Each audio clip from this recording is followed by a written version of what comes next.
एक बार की बात है, पहाड़पुर में एक गरीब किसान रहता था जिसका नाम विक्रम था। विक्रम गरीब जरूर था, लेकिन था बहुत बुद्धिमान और मेहनती, जो बहुत मन लगाकर खेती करता था। पर एक साल पहाड़पुर में बिल्कुल भी बारिश नहीं हुई, जिसके कारण विक्रम की सारी फसल खेत में ही बर्बाद हो गई और वो कर्ज के तले दब गया। इतना सारा कर्ज कैसे चुकाऊं? विक्रम बहुत दुखी और परेशान था, क्योंकि कर्जदार रोज उससे आकर अपने पैसे मांगते थे। विक्रम, आज तो मैं अपना पैसा लेकर ही जाऊंगा। पर मेरे पास बिल्कुल पैसे नहीं हैं। मुझे कुछ दिन का समय दे दो, मैं आपकी पाई पाई चुका दूंगा। 1 हफ्ते का समय देता हूँ। अगर तुमने मेरा कर्ज नहीं चुकाया तो तुम्हारा खेत मैं ले लूंगा। नहीं नहीं, ले दे के एक खेत ही तो बचा है मेरे पास। मैं किसी भी तरह 1 हफ्ते में आपका कर्ज चुका दूंगा। विक्रम ने सेठ को पैसे वापस करने का वादा तो कर दिया, पर उसके पास बिल्कुल भी पैसे नहीं थे। और देखते ही देखते 1 हफ्ता गुजर गया, लेकिन पैसों का इंतजाम नहीं हुआ। सेठ तो फिर से पैसे मांगने आ गया। अब क्या करूं? कहीं छुप जाता हूं।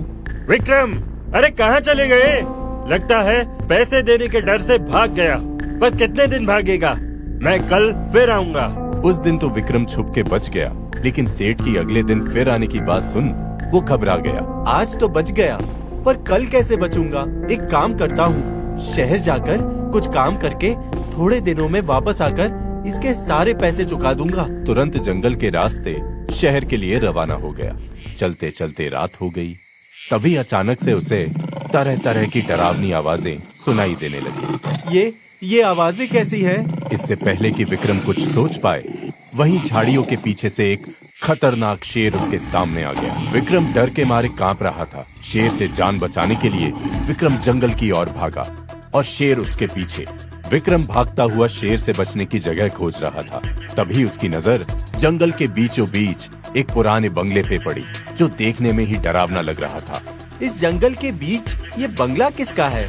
कहीं कोई भूतिया बंगला तो नहीं? इसके अंदर जाऊं कि नहीं? पर इससे पहले कि विक्रम कुछ सोच पाए, शेर बिल्कुल उसके पास आ गया और जोर जोर से दहाड़ने लगा। अब क्या करूं? आगे भूत, पीछे शेर, कहां जाऊं?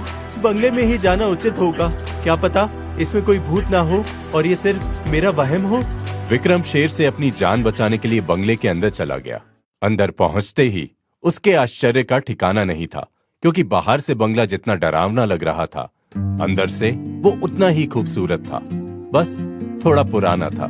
वाह, क्या बंगला है! कोई है? अरे सुनो, कोई है? भाई मैं मुसाफिर हूँ, बुरा ना मानो तो आज रात यहाँ रुक जाऊं। बाहर मेरे पीछे एक शेर पड़ा है। अरे कुछ तो जवाब दो। लगता है यहाँ कोई नहीं रहता। फिर तो मैं यहाँ जितने दिन चाहे रह सकता हूँ। बंगले में किसी को नहीं पाकर विक्रम खुश हो गया, और होता भी क्यों ना, आखिर उसे सेठ और शेर दोनों से छुपने की जगह मिल गई थी। वह आराम से वहाँ सोने की तैयारी करने लगा। विक्रम बेफिक्र होकर आराम से गहरी नींद में सो गया। तभी अचानक वहाँ अजीब अजीब सी डरावनी आवाजें आने लगती हैं और आसपास एक धुआं उठता है और धुएं से एक भूत बाहर आता है। पर विक्रम इन सब से बेखबर आराम से सोता रहता है। भूत उसे गौर से देखता है। बड़े दिनों के बाद आज कोई इंसान महल में आया है। आज इसे खाकर मैं अपना पेट भरूंगा। उठ जाओ इंसान, बहुत हो गया आराम, अब मैं करूंगा तुम्हारा काम तमाम। विक्रम इतनी गहरी नींद में सोया था कि भूत के बार बार उठाने से भी उसकी नींद नहीं खुली। यह देख भूत बहुत गुस्सा हो गया और अपने भूतिया शक्तियों से उसे उठाने लगा।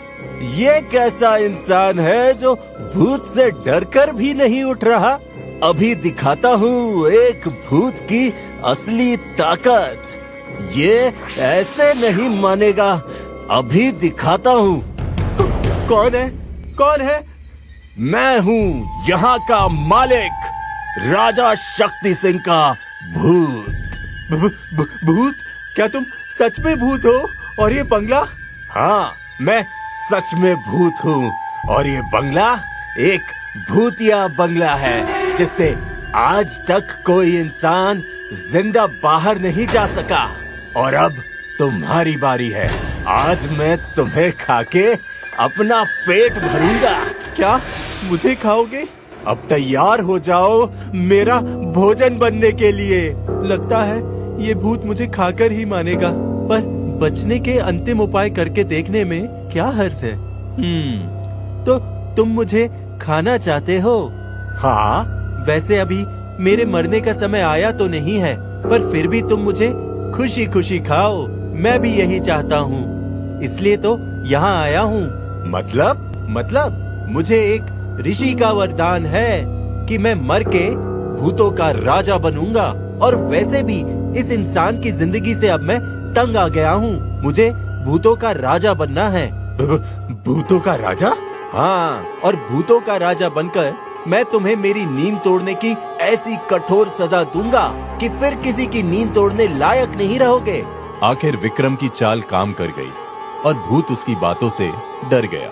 नहीं, ऐसा मत करना। तुम जो कहोगे मैं वो करूंगा। ठीक है, पहले ये बताओ कि इतने बड़े महल में कोई खजाना है कि नहीं? हाँ, मेरे महल का सारा खजाना मैंने भूत बनने के बाद भी संभाल कर रखा है। ठीक है, सारा खजाना लेकर मेरे साथ चलो। अगर तुमने मेरी सेवा अच्छे से की और मैं खुश हुआ, तो भूतों का राजा बनने के बाद मैं तुम्हें अपना मंत्री बना दूंगा। जैसी आज्ञा महाराज। भूत विक्रम की बात मान बंगले का सारा खजाना लेकर उसके साथ उसके घर चला गया। खजाना मिलने के बाद विक्रम ने सबसे पहले सेठ का कर्जा चुकाया और खुशी खुशी अपनी जिंदगी सुखी होकर बिताने लगा। अब उसके पास पैसे की कोई कमी नहीं थी और भूत की वजह से कोई उसे परेशान भी नहीं करता था। इस तरह विक्रम ने अपनी बुद्धि का इस्तेमाल करके भूत से भी बच गया और अपनी सारी समस्याएं भी हल कर ली, क्योंकि अब वो गरीब नहीं, अमीर हो चुका था।